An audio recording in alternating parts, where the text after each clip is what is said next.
अस्सलाम वालेकुम दोस्तों, मैं हूं फरहान अहमद प्रॉपर्टी क्वायर के प्लेटफॉर्म से। उम्मीद करता हूं आप सब खैर ऑफिस होंगे। अच्छा दोस्तों, आज की वीडियो बहुत अच्छी होने वाली है। उसकी वजह ये है कि एक बहुत ज़्यादा डिफरेंट वीडियो है। मेरे जो क्लाइंट्स हैं, मेरे जो सब्सक्राइबर्स हैं, मेरे जो व्यूवर्स हैं, उन लोगों के बड़े सवालात थे इस चीज़ के ऊपर। स्कीम 33, स्कीम 45 और जो ये M9 सुपर हाईवे के प्रोजेक्ट्स हैं, इसके अंदर इतना इतना फ़र्क क्यों है, इतने पैसों में फ़र्क क्यों है और पोजीशन क्यों लेट्स हो रही हैं, क्या मामलात हैं।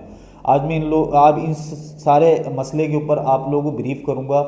और अगर फिर भी आप लोगों को इसमें कन्फ्यूजन हो तो मैं ऑलरेडी अपना ऑफिस रिवील कर चुका हूँ सेंट्रल सिटी के अंदर बफर जोन। मेरा ऑफिस ओपन, आप आए मेरे साथ बैठें, गपशप भी करेंगे और इसके ऊपर हम इसके फैक्ट्स के ऊपर और फिगर्स के ऊपर बात भी करेंगे। अच्छा दोस्तों देखें, मैं आपको मेन चीज़ बता दूँ, स्कीम 33 और स्कीम 45 और सुपर हाईवे M9 का जो कंपेरिजन है वो कैसे है। दो चीज़ों को समझें। सबसे पहले, अभी जिस तरह की अनसर्टेनिटी हमारे कंट्री के अंदर है, तो पहली बात तो ये कि प्रॉपर्टी स्लो हो जाती है सेल होना। ठीक है, प्रॉपर्टी की वैल्यू कभी नहीं गिरती, लेकिन प्रॉपर्टी सेल होना कम हो जाती है। उसकी दो वजूहत होती हैं। एक वजूहत ये होती है कि इन्वेस्टर्स हो गए या एंड यूज़र्स हो गए या अच्छे जो पढ़े लिखे लोग हैं या जो डरे हुए लोग हैं। पढ़े लिखे ही ज़्यादा डरते हैं और जो कम पढ़े लिखे होते हैं वो तो ज़्यादा आपको पता है इन चीज़ों में ज़्यादा इंटरेस्ट नहीं रखते। लेकिन जो चीज़ें मैं आपको बता रहा हूँ कि ये लोग क्यों एक जगह पे आके हेजिटेट हो जाते हैं, उनकी हेजिटेशंस क्यों क्रिएट हो जाती हैं, उसकी वजह सिर्फ ये है कि जब अनसर्टेनिटी मार्केट में आ जाती है पॉलिटिकली, तो लोग ये समझते हैं कि मईशत गिरेगी और वाकई में मईशत गिरती है। और जब मईशत गिरती है तो जाहिर सी बात है लोगों के पास जो पैसे होते हैं वो उसको बहुत ज़्यादा फूक फूक के खर्च करते हैं, बहुत ज़्यादा उसको सेफ रखते हैं। अब बात कर लेते हैं कि अभी फ़िलहाल जो रेट गिरा हुआ है उसकी क्या वजूहत है। उसकी वजूहत सिर्फ ये है कि अनसर्टिनिटी है पॉलिटिकली, और प्रॉपर्टी नीचे नहीं जा रही, लेकिन प्रॉपर्टी की सेल परचेज स्लो है, जिसकी बिहाफ पे मार्केट को लोग समझते गिरी हुई है। मार्केट कभी नहीं गिरी। सेकंड चीज़ ये देखें, अब इलेक्शन की तरफ जा रहे हैं और जब इलेक्शन की तरफ जा रहे हैं तो इसमें दो चीज़ें क्रिएट होंगी। एक तो ये कि देखें, जब भी कोई नई गवर्नमेंट आती है तो शुरू के 3 साल जो है वो हर चीज़ में सब्सिडी भी देते हैं, अपने फैसिलिटेट भी करते हैं और कोशिश करते हैं अच्छे फैसले किए जाए, चाहे वो किसी की भी गवर्नमेंट हो। ये पाकिस्तान की आप हिस्ट्री आप उठा के देख लें। अभी जैसे मिसाल के तौर पर नई गवर्नमेंट आएगी तो शुरू में आपको पता है रियल इस्टेट सेक्टर में भी सब्सिडी मिलती हैं, फिर उसके अलावा टैक्सेस में माफ़ी मिलती है, इसके अलावा नई पॉलिसीज़ की जाती हैं। तो इंशाल्लाह अब जो आने वाले इलेक्शन है इसके बाद इन चीज़ों का बहुत ज़्यादा इम्पैक्ट होगा। अब आ जाते हैं स्कीम 33 के ऊपर। स्कीम 33 और स्कीम 45 का जो कंपैरिजन है, देखें नॉर्मली मैं एक चीज़ आपको बता देता हूँ। मैंने अपनी लास्ट वीडियो में ये बात कह चुका हूँ कि सिटी यानी सेंट्रल जो स्कीम 33 है, स्कीम 33 को भी अब सेंट्रल का दर्जा दिया जाता है क्योंकि स्कीम 33 में आपको तमाम सहूलियात मौजूद हैं। स्कीम 33 में अब जगह नहीं है। स्कीम 33 अब फुल हो चुका है। अब फुल नहीं भी कह सकते, चले 80 to 90% फिलअप हो चुका है। अब वहाँ पर हाई राइज आ चुके हैं। देखें, जब भी कोई नई एक आबादी आती है तो वहाँ पर सबसे पहले क्या होता है, सबसे पहले प्लॉट्स, कमर्शियल प्लॉट्स बनना शुरू होते हैं। उसके बाद जब जगह कम हो जाती है तो हाई राइज आना शुरू हो जाती है। अब स्कीम 33 के अंदर बेशुमार हाई राइज के प्रोजेक्ट चल रहे हैं, साइमाल, रऊफ, किंग्स और बहुत सारे जो फलकनाज और बहुत सारे जो बिल्डर्स जो है वहाँ पर काम कर रहे हैं। जब हाई राइज आ जाती है इट्स मीन कि आपके पास लैंड वहाँ पर जो है कम हो जाती है प्लॉट्स के लिए, तो लोग हाई राइज बनाना शुरू करते हैं और लोग हाई राइज में बुकिंग डालना शुरू करते हैं। स्कीम 33 में अब जगह कम है, स्कीम 33 का रेट इसलिए ऊपर है। लोग समझते हैं कि स्कीम 33 में रेट ऊपर है। देखें, स्कीम 33 में आप जाएं तो इस टाइम मरे से मरा प्लॉट भी 1 करोड़ रुपए का है। तो लोगों ने वेट किया है इस चीज़ के लिए। और मेन चीज़ क्या है, स्कीम 33 को डेवलप होने में मेरे हिसाब से बहुत ज़्यादा टाइम लगा है। वजह आप सब लोगों को दोबारा कह रहा हूँ, वजह सिर्फ इस वजह ये है कि वहाँ पर है कोऑपरेटिव सेक्टर, कोऑपरेटिव सोसाइटीज़, जो कि तकरीबन 50% जो है वो गवर्नमेंट के हाथ में होती हैं, उसकी मैनेजमेंट, और 50% चेयरमैन और जनरल सेक्रेटरी जाके बैठते हैं। इलेक्शंस होते रहते हैं, खाओ पीरी चलती रहती है, रुकते रहते हैं काम, फिर चलता रहता है। डेवलपमेंट जो साल में होनी चाहिए वो 5 साल में हुई है। इस वजह से कोऑपरेटिव सेक्टर में डेवलपमेंट स्लो होती है। स्कीम 33 में भी कुछ ऐसा ही था। ठीक है, स्कीम 33 अब माशाल्लाह से फिल हो चुका है। वहाँ पर प्लॉटों की जो रेंज है वो 1 करोड़ रुपए से 2-2 करोड़ रुपए तक के प्लॉट्स हैं। इसके अलावा अभी फ्लैट्स में जाएँ तो वहाँ पर फ्लैट्स भी अब 1-1 1.5 करोड़ के फ्लैट्स हैं। तो वहाँ पर अब जो रुझान है लोगों का, अब जाहिर सी बात है एक मिडिल क्लास जो तबका है वहाँ पर नहीं जा सकता। अब आप लोगों के लिए सबसे अच्छा सेक्टर स्कीम 45 है। स्कीम 45 को समझ लें, वो क्यों डायमंड है, क्योंकि वहाँ पर सिर्फ एक तेसर टाउन एक ऐसी जगह है जो कि गवर्नमेंट के हाथ में, बाकी जितनी सोसाइटीज़ हैं वो सब बिल्डर मैनेजमेंट के हाथ में, ना कि किसी कोऑपरेटिव सेक्टर के हाथ में। स्कीम 45 में बहुत ज़्यादा नहीं, ज़्यादा से ज़्यादा 10 से 12 सिर्फ कोऑपरेटिव, छोटी छोटी 10-10, 15-15, 20-20 एकड़ की सोसाइटी है। बाकी सारे जितने भी प्रोजेक्ट्स हैं, शंगिला सिटी, इसके अलावा चले जाएँ नॉर्थ टाउन, चले जाएँ अलगफुर ग्रीन सिटी फेज़ 1 फेज़ 2, अन्नाफियो गार्डन, इसके अलावा गुलशन आयशा, शेरवानी रॉयल सिटी, बहुत सारे प्रोजेक्ट्स हैं जो कि सिर्फ और सिर्फ बिल्डर मैनेजमेंट के अंडर में। और बिल्डर हमेशा काम जो करता है, कोऑपरेटिव और बिल्डर सेक्टर्स में यही डिफरेंस होता है कि बिल्डर अपनी साख बचाने के लिए उसने अपने 5 साल का प्लान दिया था, वो 5 साल पे काम करेगा। लेकिन कोऑपरेटिव सेक्टर में ऐसा नहीं है, बिल्कुल डिफरेंट है। कोऑपरेटिव सेक्टर में जो मैनेजमेंट होती है वो सियासी बुनियादों पर ज़्यादा चल रही होती है, तो वो अपने तरीके से काम करते हैं, कभी काम कर लिया कभी छोड़ दिया, कोई उसमें फिक्स टाइम फ्रेम नहीं होता। लेकिन बिल्डर प्रोजेक्ट्स में फिक्स टाइम फ्रेम होता है, क्योंकि आप जब कोई प्लॉट वहाँ बुक करते हैं, उसके शेड्यूल पर साइन करते हैं, तो उसमें पॉलिसीज़ लिखी हुई होती हैं, दराज हुई भी होती हैं बिल्डर की, और आपके साथ जो एक एग्रीमेंट होता है, फाइल के अंदर एक लेटर होता है जिसके अंदर हम एप्लीकेशन लेटर होता है, उसमें सब कुछ टर्म्स और कंडीशंस लिखी हुई होती हैं कि हम आपको 5 साल में देने के पाबंद हैं। ठीक है, उसमें ये सारी चीज़ें लिखी हुई होती है। इसलिए मैं ज़्यादा लोगों को जो बिल्डर प्रोजेक्ट प्रेफर करता हूँ कि देखें, बिल्डर प्रोजेक्ट में आपको फ़ायदा ये होगा कि वो टाइम टू टाइम अपना काम कराएगा। बहुत सारे बिल्डर ऐसे भी होते हैं कि लेट काम कराते हैं, मैं ऐसा नहीं कहूँगा कि सारे बिल्डर ही अच्छा काम करते हैं, लेकिन अब जैसे मिसाल के तौर पर आप छोटी सी एक बात कर देता हूँ, शंग्रीला सिटी का नाम है, आप लोगों ने सब ने सुना हुआ, पूरा कराची इसको जानता है, स्कीम 45 की जान है इस टाइम।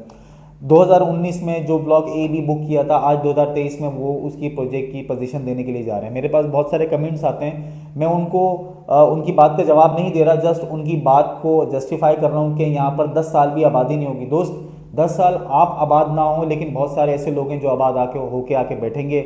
और मैं फरहान अहमद आपको अपने तवज्जुह से ये बात कह रहा हूँ कि आपने ये बात कही कि 10 साल में यहाँ पर आबादी नहीं होगी, लेकिन मैं आपको बता रहा हूँ कि 10 साल से पहले ही यहाँ 2 साल में आबादी स्टार्ट हो जाएगी इंशाल्लाह। कमर्शियल प्लॉट्स जो ए और बी के अंदर है, अभी आप कुछ ही टाइम में देखें वहाँ पर ऑफिस बनना स्टार्ट होंगे, कमर्शियल बिल्डिंग बनना स्टार्ट हो जाएंगी। ये चीज़ मैं आपको कमेंट कर रहा हूँ। दूसरी चीज़ ये कि बहुत सारे लोगों ने ये भी कहा कि ये बहुत ज़्यादा लॉन्ग टर्म प्रोजेक्ट है और ये इस तरह के मामला भी करें। देखें, लॉन्ग टर्म है, बिल्कुल है, एक्सेप्ट करता हूँ। अपनी हर वीडियो में कहा कि शंगीला सिटी और इस तरह के बहुत सारे प्रोजेक्ट जो हैं स्कीम 45 में 10-10 साल के लिए आप रखें इसको। स्कीम 33 में जिन लोगों ने प्लॉट बाय करे थे, तो क्या आपको नहीं लगता कि उन लोगों ने 20-20, 25-25 साल वेट किया, तो आज उन प्लॉटों की इतनी वर्थ हुई है? तो यहाँ पर भी आपका वेट करना बनता है। लेकिन यहाँ पर जल्दी आबादी होगी, यहाँ पर जल्दी काम डेवलपमेंट तेज़ होगी। उसकी वजह क्या है? यहाँ पर बिल्डर मैनेजमेंट्स हैं ज़्यादातर प्रोजेक्ट्स के अंदर। दो चीज़ें कंपेयर मैंने कर दी हैं आपको, बिल्डर सेक्टर जो होता है और प्रॉपर्टी सेक्टर, इसमें क्या डिफरेंस होता है। अब स्कीम 45 का जो आबादी है, देखें, तेसर टाउन एक बहुत बड़ा प्रोजेक्ट है स्कीम 45 का, जो कि गवर्नमेंट ने लॉन्च करा था। और इसके अंदर अगर एक यूटिलिटी भी आ जाती है तो आप अंदाज़ा कर लें, तेसर टाउन में वैसे तो आपको पता है रोड्स वगैरह वहाँ काफ़ी बने हुए हैं, डिमार्केशंस भी डली हुई हैं, सेवरेज भी काफ़ी सेक्टर्स में हुए हैं, लेकिन अगर वहाँ पर एक यूटिलिटी भी आ जाए, पानी, बिजली, गैस, कोई सी भी एक यूटिलिटी आ जाए, तो आपको इस चीज़ को समझ लेना चाहिए कि जो प्लॉट आज आपने 5 साल की इंस्टॉलमेंट पे लिया हुआ है, वो प्रोजेक्ट उस पानी और बिजली तेसर टाउन में आने से उस प्रोजेक्ट पे कितना बड़ा इम्पैक्ट होगा, ये मैं आपको बता चुका हूँ ऑलरेडी। तो इसमें ये चीज़ें थी जो मैं आपको मैंने क्लियर करनी थी। कोऑपरेटिव सेक्टर और बिल्डर सेक्टर में ये फ़र्क था, और स्कीम 45 और स्कीम 33 में ये फ़र्क है। स्कीम 45 स्कीम 33 से छोटा है। अगर तेसर टाउन को मैं माइनस कर देता हूँ तो स्कीम 45 छोटा है, इतना बड़ा नहीं है। उसमें बहुत ज़्यादा नहीं, 20 या 25 बिल्डर प्रोजेक्ट्स हैं, अच्छे बिल्डर प्रोजेक्ट्स हैं। उसमें आप लोग इन्वेस्टमेंट करें, और अपनी इन्वेस्टमेंट को ये समझ के ना करें कि मैं 6 महीने बाद बेच दूंगा तो मुझे इतना फ़ायदा हो जाएगा, 1 साल बाद बेच दूंगा तो इतना, ऐसा नहीं है, बिल्कुल हरगिज़ ऐसा नहीं है। इस चीज़ को ये सोच के ना करें। आप लोग स्कीम 45 में इन्वेस्टमेंट करें अपने अगले 10 साल के फ्यूचर के लिए, फ्यूचर प्लानिंग के लिए, क्योंकि वहाँ पर अभी जो प्लॉट्स हैं स्कीम 33 में अगर आप प्लॉट खरीदने जाते हैं 1 करोड़ से नीचे का नहीं, लेकिन स्कीम 45 में आज भी प्लॉट 30 से 35 लाख रुपये का है। और शंग्रीला सिटी में जो बुकिंग चल रही है, माना कि वो ब्लॉक्स पीछे की साइड में, लेकिन स्टिल वहाँ पर इस रेंज का प्लॉट है कि एक जो नॉर्मल कारोबारी बंदा होता है जिसकी इनकम डेली की 3 से 4 हज़ार रुपये, वो भी उसमें प्लॉट बुक कर सकता है और आराम से अपनी इंस्टॉलमेंट पेड कर सकता है। मेरे पास बहुत सारे ऐसे क्लाइंट हैं जो कि रोज़ के पैसे सेव करते हैं, कितने 200 रुपये, 250 रुपये ऐसे पैसे सेव करते हैं अपने प्लॉट की इंस्टॉलमेंट्स जो पे करने के लिए, क्योंकि मैं उनको प्लान बना के देता हूँ कि इस तरह आप अपनी प्रॉपर्टी को यूटिलाइज करें, इस तरह आप अपने शेड्यूल को कस्टमाइज़ करें। अब आ जाते हैं हम सुपर हाईवे के ऊपर। सुपर हाईवे एक बहुत ज़्यादा मेगा टर्निंग पॉइंट बनेगा, गेम चेंजर बनेगा पूरे कराची के लिए, बिकॉज हैदराबाद और कराची का जो इस टाइम का डिस्टेंस है वो अब ख़त्म हो गया है। अब कराची और हैदराबाद का डिस्टेंस खत्म हो चुका है, कराची और हैदराबाद अब एक हो चुका है। पहले क्या होता था कि हाँ बीच में बहुत सारी डिफरेंस था, गैप आता था, तो बंदा जाता था, पता चलता था हैदराबाद जा रहा है, लेकिन अब हैदराबाद जाने में पता नहीं चलता कि हम हैदराबाद कब पहुंच गए।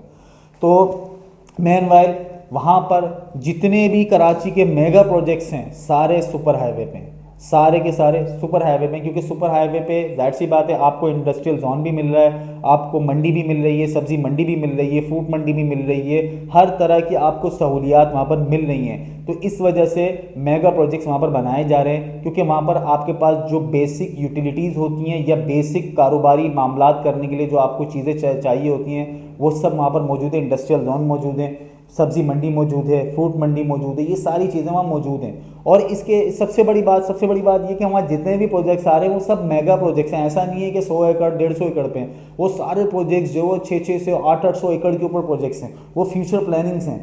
तो हम तो हो सकता है कि हम वहाँ पर, मेरी उम्र है, मैं अपने हिसाब से अगर देखूँ तो हो सकता है कि मैं वहाँ पर लोगों को बसता हुआ देख लूँगा, लेकिन अभी इस टाइम के अंदर भी हमने देखा है कि देखें कमांडर सिटी आबाद हो चुका है पूरा। अगर मैं देखूँ वहाँ पर पब्लिक रह रही है और वहाँ पर बहुत सारी सहूलियात भी दी जा रही हैं। इस हिसाब से अगर मैं देखूँ गुलमोहर सिटी को, अगर मैं बात करूँ गुलमोहर सिटी भी, क्योंकि मैं खुद भी काम करता हूँ इस वजह से गुलमोहर सिटी की मैं ज़्यादा बात करूँगा। गुलमोहर सिटी का आप देख लें जिस तरीके से मामला चल रहे हैं, जिस तरीके से कैप्टन नदीम साहब चेयरमैन ऑफ गुलमोहर ग्रुप किस तरीके से वहाँ पर डेवलपमेंट को कर रहे हैं। बहुत कम ही ऐसे अच्छे बिल्डर्स होते हैं जो इन चीज़ों को बिल्कुल पायदारी से लेके चल लेते हैं, टाइम टू टाइम डेवलपमेंट कर रहे होते हैं। तो ये चीज़ें मेन थी जो मैं आपको बताना चाहता था सुपर हाईवे के हवाले से।